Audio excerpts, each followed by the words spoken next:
Sentence. তোমাদের খুবই গুরুত্বপূর্ণ আজকের ক্লাসটি। যারা ক্লাস করছো না তারা একটু কষ্ট করে ক্লাসগুলো করে নিবা। তোমাদের ইতিমধ্যে ক্লাস আমরা শুরু করে দিয়েছি, সুন্দর করে আমাদের ক্লাসগুলো রেগুলার এখন থেকে করার চেষ্টা করবা। তাহলে দেখো, দুই বা ততোধিক অর্থবোধক গ্রামার এর নিয়ম পাশাপাশি বসে মনের ভাব। কি ভাইয়া? মনের ভাব। দ্রুত কমেন্ট করে জানাও। কি ভাইয়া? কি ভাইয়া? কি? মনের ভাব। মনের ভাব প্রকাশ করলে উহাকে কি বলা হয়? সেন্টেন্স বলা হয়। কি ভাইয়া? সেন্টেন্স বলা হয়। তাহলে আমরা যদি দেখি সেন্টেন্স কাকে বলা হয়?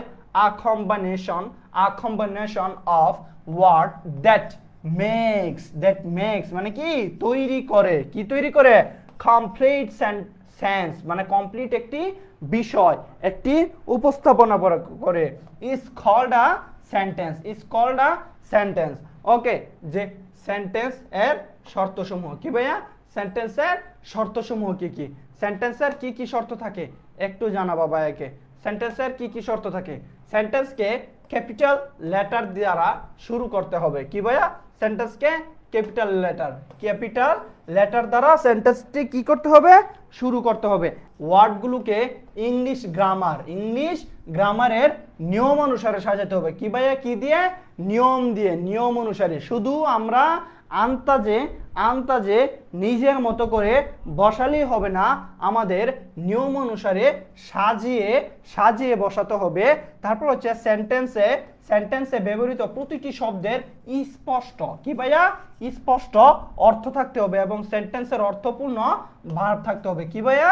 ভার্ব থাকতে হবে। একটি হচ্ছে ক্যাপিটাল লেটার দ্বারা শুরু, আরেকটি হচ্ছে গ্রামারের নিয়ম অনুসারে, আরেকটি হচ্ছে সেন্টেন্সে ব্যবহৃত প্রতিটি শব্দের কি অর্থ থাকবে? স্পষ্ট অর্থ থাকতে হবে।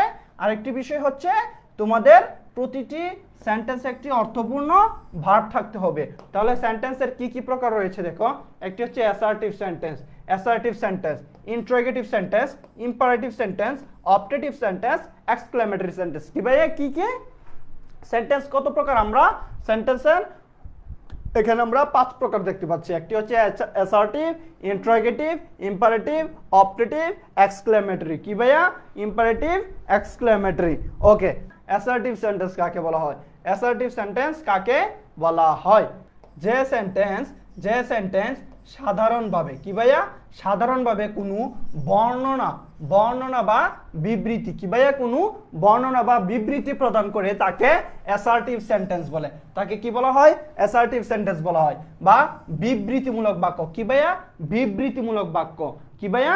বিবৃতিমূলক বাক্য বলা হয়। তাহলে অ্যাসার্টিভ সেন্টেন্সকে ডিক্লারেটিভ, কি ভাইয়া? কমেন্ট করে জানাবা। ডিক্লারেটিভ সেন্টেন্সও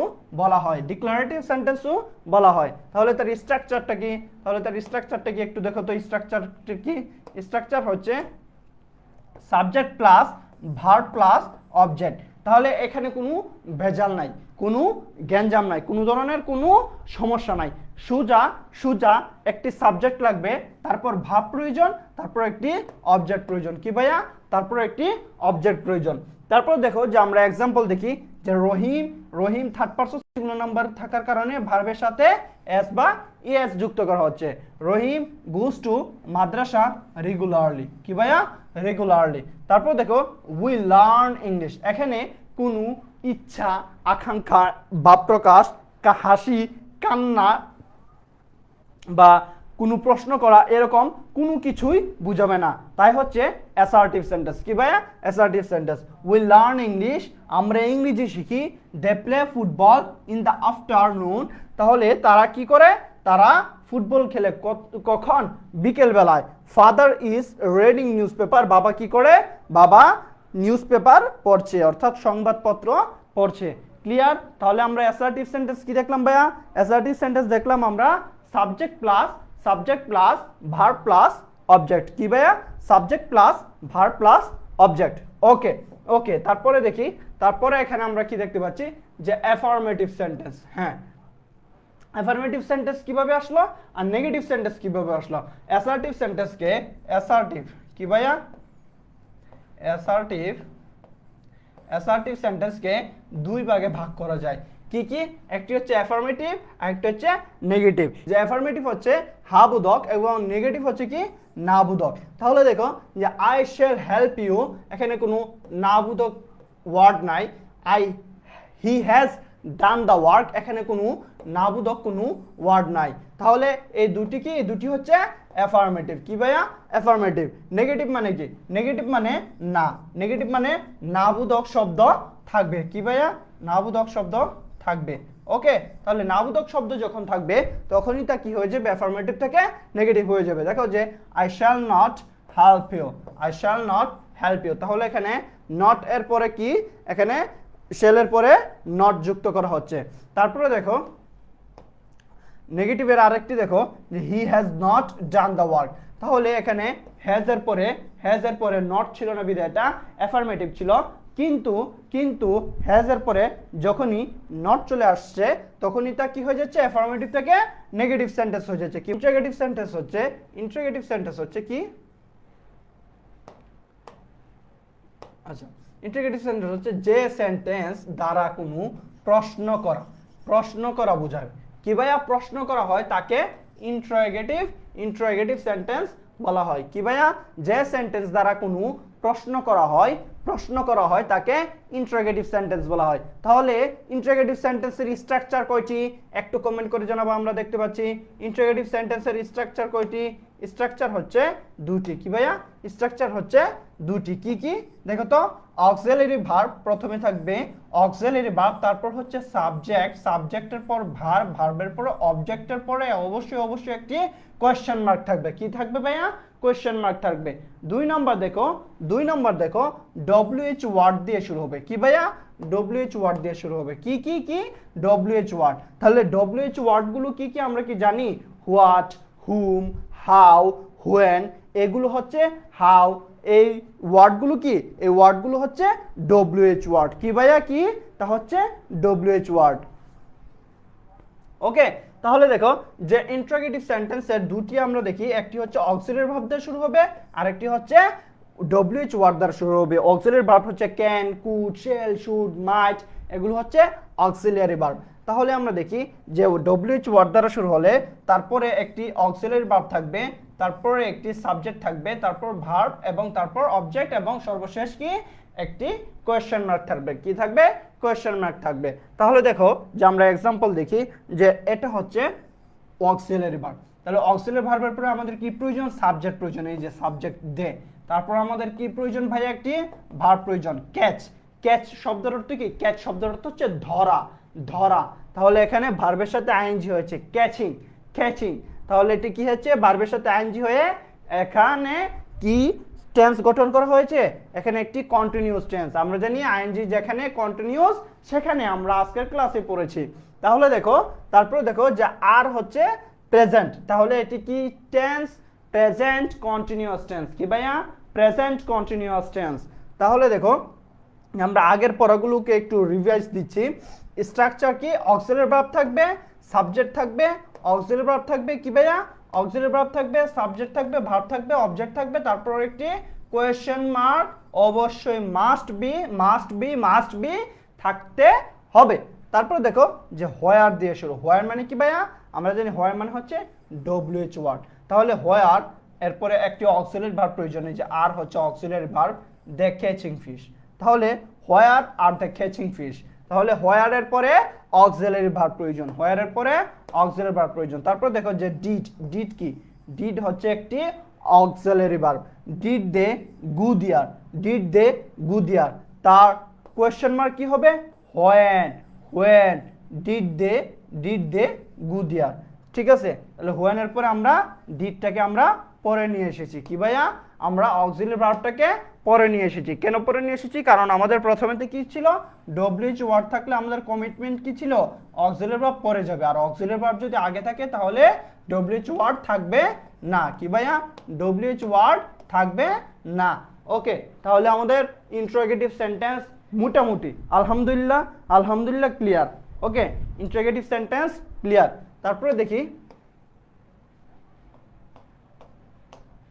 তারপরে দেখি ইম্পারেটিভ সেন্টেন্স।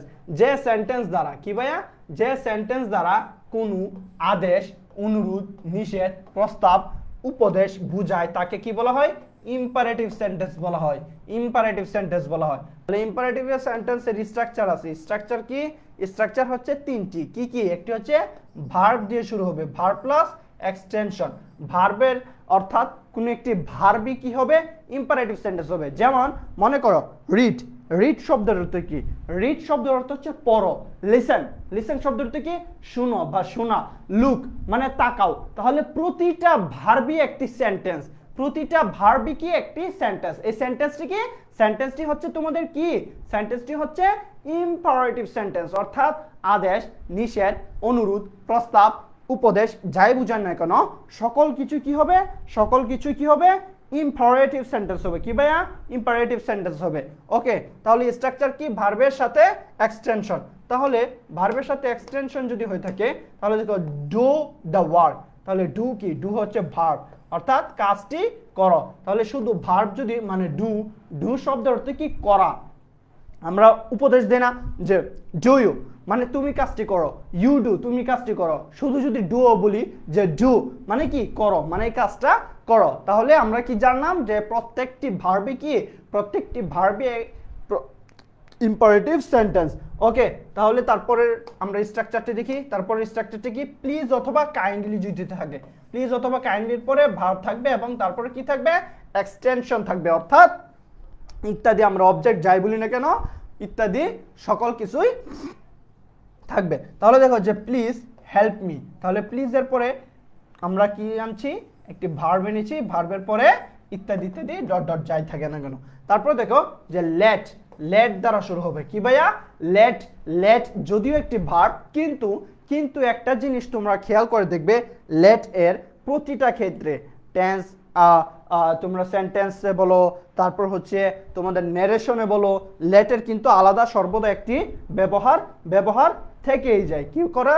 ব্যবহার থেকেই যায়। তাহলে দেখো লেটের পরে ফার্স্ট অথবা থার্ড পারসনের অবজেক্টিভ ফর্ম, ভার্বের এক্সটেনশন। কি ভাইয়া? ফার্স্ট পারসন অথবা থার্ড পারসন, ফার্স্ট পারসন অথবা থার্ড পারসন। কি ভাইয়া?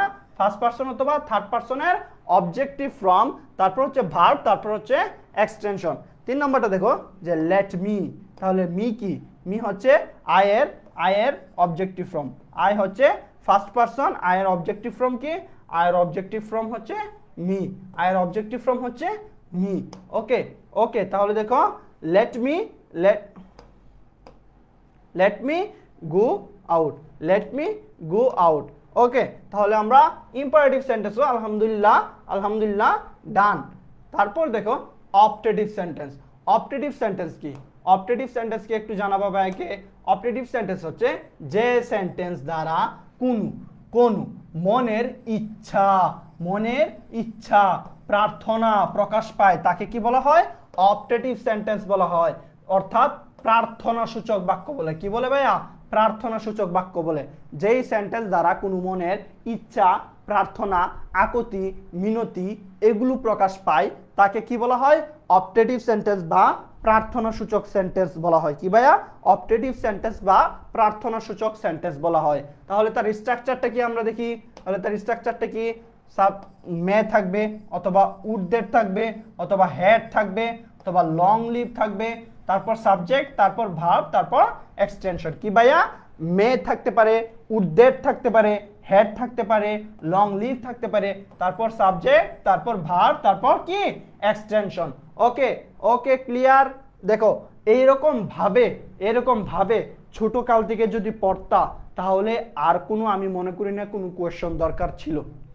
আমাদেরকে কি বলে যে মে দেখলে কি করবা? যদি তোমরা মে দেখো তাহলে কি হয়ে যাবে? অপটেটিভ সেন্টেন্স হয়ে যাবে। বাট উড দ্যাট, কিন্তু would that, had, long live এই বিষয়গুলো আমরা অনেকেই কি করিনি, কখনো দেখিও নাই, কখনো পড়িও নাই, কখনো শুনিও নাই। ঠিক আছে, তাহলে এইভাবে যদি পড়ো নিজেও পড়তে পারবা, অন্যকেও শিখাতে পারবা। নিজেও পড়তে পারবো, অন্যকেও কি করতে পারবো ভাইয়া? শিখাতে পারবা। তাহলে দেখো এখানে এক্সাম্পল দেখি, যে আমরা মে দিয়ে এক্সাম্পল দেখি, যে মে আল্লাহ ব্লেস ইউ। তাহলে আমরা মের পরে সাবজেক্ট পেলাম, সাবজেক্টের পরে ভার্ব, ভার্বের পরে এক্সটেনশন আমরা পেলাম। কি ভাইয়া? ভার্বের পরে এক্সটেনশন পেলাম। তারপর দেখো may you live long, may you live long, তাহলে মে এর পরে সাবজেক্ট, সাবজেক্টের পরে ভার্ব, ভার্বের পরে এক্সটেনশন, এটিও ক্লিয়ার। তারপর দেখো যে লং লিভ বাংলাদেশ, লং লিভের পরে কি আসছে, সাবজেক্ট আসছে, যে লং লিভ বাংলাদেশ মানে কি বাংলাদেশ দীর্ঘজীবী হোক, এরকম আর কি।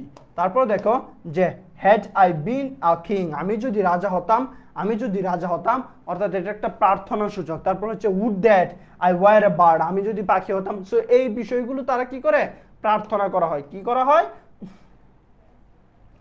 এই বিষয়গুলো প্রার্থনা করা হয়।